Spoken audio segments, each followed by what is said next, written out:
네, 안녕하세요. 반갑습니다.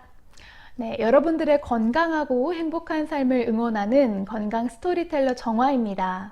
5월은 가정의 달인데요. 이 따뜻한 계절과 맞물려서 괜히 기분이 좋아지는 달인 것 같습니다. 이전 같았으면 가족들이랑 밖에서 외식도 하고 좋은 곳도 다니면서 추억을 만들었었는데 이 작년에 이어서 이번 5월도 코로나로 인해서 집에 보내는 시간이 많아져서 조금 아쉽기도 한데요. 이 집에 있는 시간이 길어질수록 건강 잘 챙기시는 한 달 보내시길 바랍니다. 오늘 제가 두 번째로 준비한 이야기는요.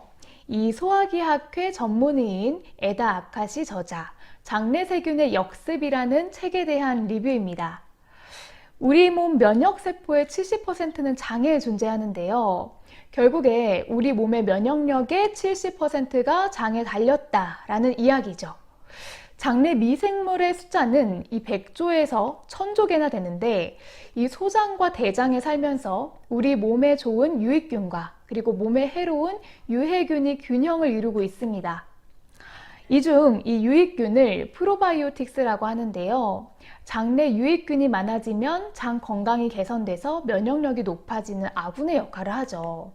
하지만 이 여러 가지 생활 환경적인 요소로 인해서 염증을 만들고 이 면역 기능을 떨어뜨려서 비만까지 유발하는 이 유해균은 적군처럼 또 작용을 하기 때문에 아마 이 저자는 장내 세균의 역습이라는 주제로 이야기를 풀어간 것 같습니다. 이 책에서 이 질병에는 다양한 원인이 있겠지만 암, 그리고 심부전, 그리고 당뇨, 소화불량을 포함해서 이 각종 질환의 원인을 잘못된 식습관과 그리고 약물의 이 오남용으로 이 잘못된 장내세균이 많아졌기 때문이라고 이야기합니다. 장내세균의 이 환경은 사람마다 다르기 때문에 이를 찾기 위한 노력이 필요한데요. 평상시에 혹시 장에 가스가 차서 배가 더부룩한 느낌을 자주 받으시는 분들 계실까요? 이 장해찬 가스는 만병을 일으킨다고 하는데 그런 분들이 겪는 증상을 흔히 과민성 장증후군이라고 합니다. 이 과민성 장증후군은 이 복통이나 팽만감 그리고 배변 습관에 문제가 생겨서 정상적인 일상생활을 하는데 어려움을 줍니다. 사실 이런 질병은 말을 하지 않을 뿐 의외로 많은 사람들이 앓고 있어서요. 한 10명 중에 1명은 과민성 장증후군을 가지고 있다고 해요. 사실 이 10명 중에 1명이 바로 저였는데요. 지금은 사실 마시고 있진 않지만 몇 년 전만 해도 제가 우유를 너무 좋아해서 마실 수가 없었어요. 너무 좋아하는데. 왜냐하면 이 우유가 들어간 제품을 먹으면 이 뱃속에 가스가 차고 복부에 불편감이 이제 몇 시간 동안 지속이 되니까 외출 중에 이런 증상이 느껴지면 엄청 스트레스였거든요. 또 뿐만 아니라 한때 스트레스 과민성 장증후군을 알았던 적이 있었는데 예를 들면 뭐 중요한 면접을 앞두거나 힘든 교대 근무를 했던 게 그 이유였습니다. 그런데 이 일이 저뿐만이 아니라 이 정말 심하신 분들은요, 이런 증상 때문에 외출도 꺼리게 되고 그리고 대인기피 증상까지 좀 생긴다고 하니까 장 건강이 얼마나 중요한지는 100번을 강조해도 부족함이 없겠죠. 장이 안 좋아지는 것은 먹는 것이 원인이 되기도 하지만 이 앞서 말씀드렸던 것처럼 이 심리적인 요인이 스트레스도 원인에 해당이 되고 이건 저도 책을 읽으면서 새롭게 알게 된 사실인데 미세먼지를 통해 악화가 되기도 한다고 해요. 저는 단순히 이 미세먼지가 호흡기로 들어갔을 때 폐나 이런 기관지에 문제가 될 거라고 생각을 했지만 사실 입을 통해 들어가서 장에 문제를 일으키기도 한다고 합니다. 실제로 과민성 장증후군은 이 도시에 사는 사람들에게도 많이 나타나고요. 이 아무래도 세계적으로 진행된 도시화 스트레스도 있지만 이 산업 발달에 따라서 미세먼지가 많아지니까 이 장염증을 더 악화시킨 게 아닐까라는 생각이 들었습니다. 실제로 이 미세먼지와 장염의 관련을 입증하기 위한 실험이 있었는데요. 이 실험용 쥐를 미세먼지 환경에 두었더니 궤양성 대장염과 같은 장염이 생기는 실험 결과가 있습니다. 요즘처럼 미세먼지 농도가 높은 계절에는 특히 이 장 건강을 위해서 실내 공기 환경도 잘 조성을 해야 할 것 같아요. 그럼 과민성 대장 증후군은 어떤 형태로 몸의 변화를 나타낼까요? 뭐 설사와 변비? 저는 이 정도 인식을 하고 있었는데요. 저자는 이 단순히 설사나 변비 같은 증상만이 장 증후군은 아니다라고 이야기합니다. 의사조차도 잘 인식하지 못하는 증상으로는 이 나른함이 있는데요. 이는 상태에 따라서 심각성이 조금 달라집니다. 하지만 사실 이 심각한 피로감 때문에 병원을 찾아가서 이 해당 증상을 설명을 하면 의사는 확실한 원인은 알 수 없지만 이 피로감과 장과의 관련은 없어요라는 설명을 듣는 경우도 흔하다고 합니다. 보통 장 증후군 환자는요, 오후 중반부터 오후 후반에 피로감과 집중력 하락 증상이 나타나는데 이걸 일반인들은 식곤증으로 가볍게 여기고 넘기는 경우를 주의하라고 경고를 하고 있습니다. 이 외에도 근육통이나 방광을 자극해서 빈뇨가 오는 경우도 증상에 해당된다고 하니까요. 평소에 많이 피곤함을 느끼거나 빈뇨가 느껴질 경우에 장이 건강한 환경인지 체크해 보시는 게 좋을 것 같습니다. 또한 이 뇌가 위장 등 소화기관에 영향을 준다는 사실 알고 계셨나요? 실제 행복 호르몬이라고 불리는 신경 전달 물질인 세로토닌의 95%가 장에서 만들어진다는 사실이 이를 뒷받침하는데요. 흔히 스트레스를 받으면 소화불량, 식욕부진 등을 느낀다고 하죠. 그런데 이 최근 연구에 따르면 이와 반대로 이 장내 세균이 뇌에 영향을 준다고 발표를 했습니다. 이 손상을 입은 장내 세균이요, 뇌에 강한 스트레스를 줘서 정신적인 균형을 무너뜨린다라는 건데요. 결국에는 이 뇌와 장이 서로 영향을 주고받는 쌍방향 관계라는 거죠. 실제로 이 어떤 종류의 자폐증은요, 장내 세균의 불균형과 관련이 있다라고 이야기합니다. 이 질환은 유산균의 일종인 프로바이오틱스로 치료할 수 있다고까지 설명을 하죠.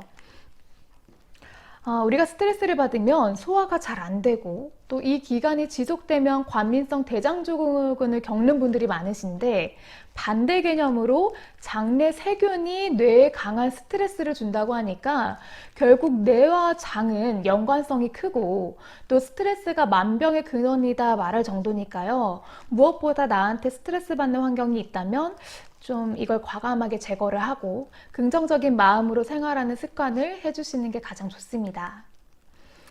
장내 세균은 이에 더해서 이 몸속의 질병의 여부까지도 예측할 수 있다고 하는데요.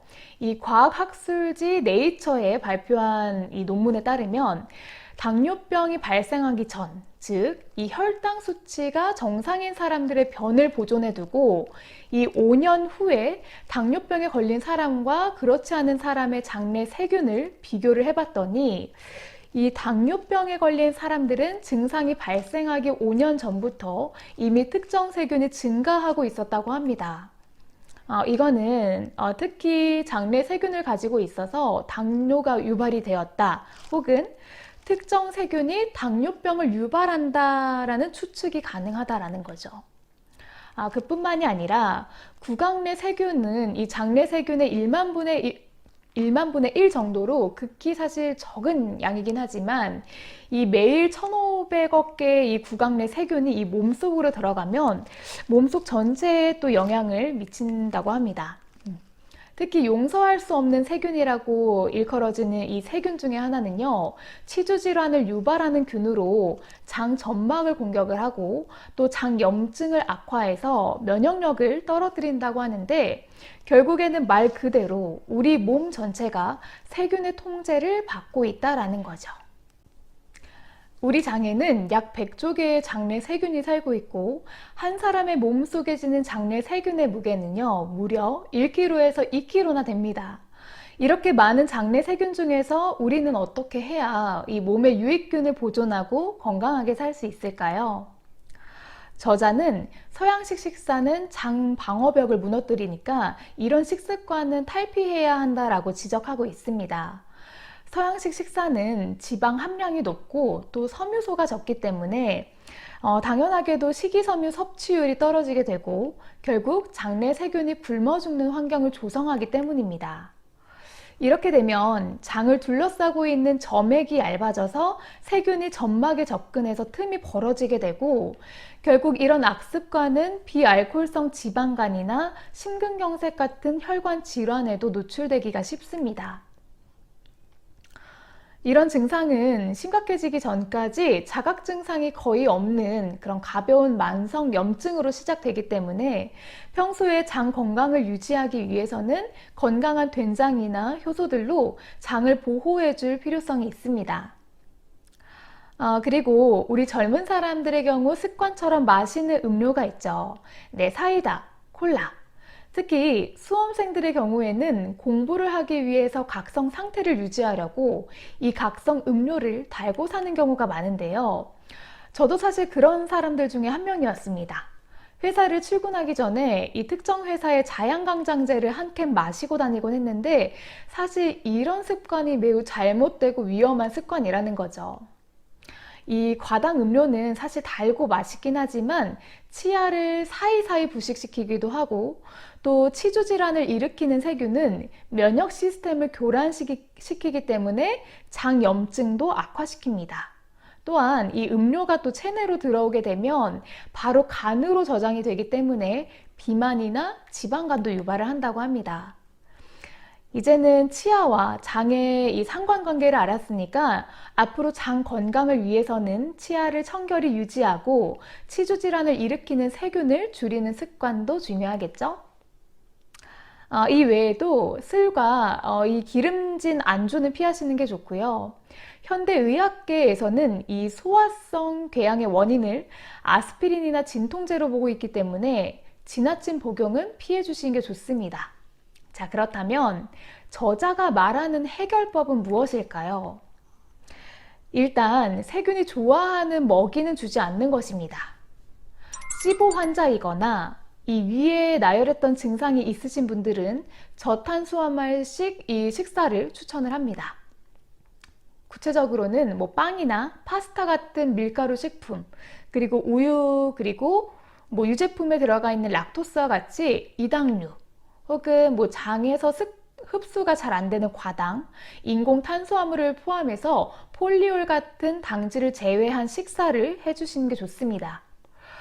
저자가 말하는 저탄수화물, 즉 고포드맵이 아니라 저포드맵 식사법은요, 같은 채소라고 해도 차이가 있습니다. 모든 채소는 우리 몸의 건강에 도움이 될 것 같다라는 생각을 하기 쉽지만 사실 본인의 체질에 따라서 정확히 판단해야 할 필요성이 있는데요.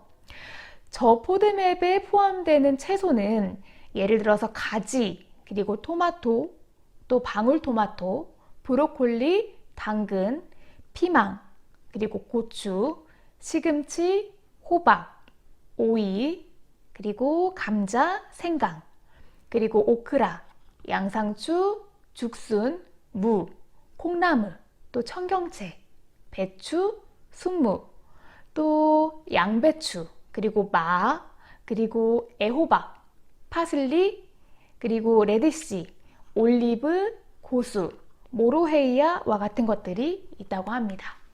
네, 종류가 좀 많죠. 사실 이게 정확히 모든 사람이 저포드맵을 고집하실 필요는 없습니다.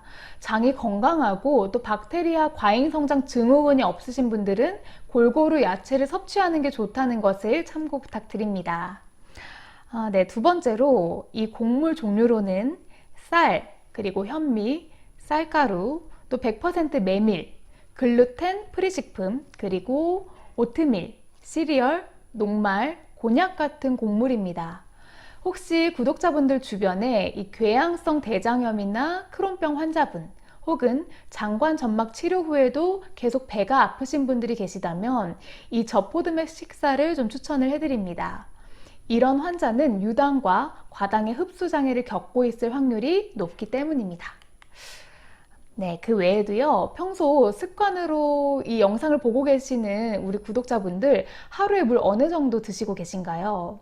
이 책의 저자는요, 하루에 물을 8컵 이상 섭취할 것을 추천하고 있습니다. 또 너무 많은 양의 물을 마시면 위험하다고 하는 이론도 있지만 우리가 현실적으로 자각하고 무리해서 마시는 물의 양이 아니라면 너무 걱정하지 않으셔도 됩니다. 또한 이 빵이나 차가운 밥은 피하시는 게 좋습니다. 차가운 밥은 또 차갑게 식으면 소화가 안 되는 저항성 전분 형태로 바뀌기 때문에 장내 발효를 일으키거든요. 그렇기 때문에 이 찬밥보다는 꼭 데워서 따뜻한 밥을 섭취할 수 있도록 하는 것이 중요합니다. 또 다음으로 이 유제품은 락토스가 들어가 있으니까 피하는 게 좋습니다. 성실님이 예전에도 유제품의 위험성에 대해서 설명한 영상이 있는데 그 외에도 동양인의 약 75%가 유당불내증을 가지고 있어서 복부에 가스가 차고 또 소화가 되지 않아서 장 트러블을 일으키기가 쉽다고 합니다. 다만 특이한 점은 우리가 대체 음료로 생각하는 두유도 이 C5 환자에게는 추천하지 않는데요. 대두식품은 복부 팽만감을 주는 탄수화물인 이 비흡수성 올리고당이 들어있기 때문이라고 합니다. 가장 좋은 방법은 인공 발효식품이 아니라 이 균형 잡힌 자연 발효식품을 섭취하면서 이틀에 한 번씩은 격렬하지 않는 운동을 하는 것인데요. 정기적인 운동인 이 규칙적인 장 움직임을 유지하는 데 또 효과적입니다. 그 외에도 몇몇 방법들이 있지만 이 자리에서 모든 책의 내용을 읽어드릴 수는 없기 때문에 직접 책을 구매하셔서 보시는 것도 많은 도움이 될 것 같습니다. 오늘은 장내세균의 역습이라는 책의 리뷰를 해보았는데요. 장 건강은 환우님들에게 가장 중요한 면역력과도 밀접한 관계가 있는 만큼 항상 건강한 발효 음식도 많이 섭취하시고 또 규칙적인 식생활 그리고 항생제가 들어간 고기나 음식 종류는 조금 피하셔서 건강한 치유 활동을 유지해 나가시는 구독자분들이 되시기를 진심으로 기원하겠습니다. 따뜻한 봄 날씨와 더불어서 행복한 기분과 컨디션으로 건강까지 잘 챙기는 한 달 되시길 바라면서 이번 영상 마무리하도록 하겠습니다. 네, 들어주셔서 감사합니다.